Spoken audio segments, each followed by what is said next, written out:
I'm Caitlin. I had Emsculpt at Sonata, and I had just an incredible experience with their staff, and everyone here was really helpful. I had just had a baby and was really feeling like I just didn't know how to start my recovery process. I had a lot of pain from having a diastasis recti, and just really wanted to do something to help me out, help me feel stronger.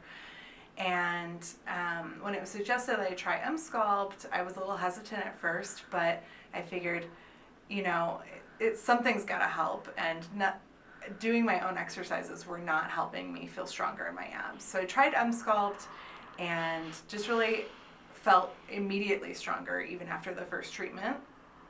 I didn't initially notice much change, but as time progressed, I could see that I was getting stronger and stronger, and just getting slimmer and slimmer. And then when I saw the photos of my before and after, I was really shocked, because I feel like sometimes it's hard to see yourself and see how much you're progressing.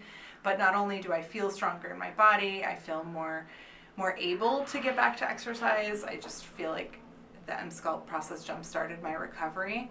But I also noticed that I'm down several pant sizes and am able to start to fit back into some of my old clothes as I continue slimming up with the process that Emsculpt started for me.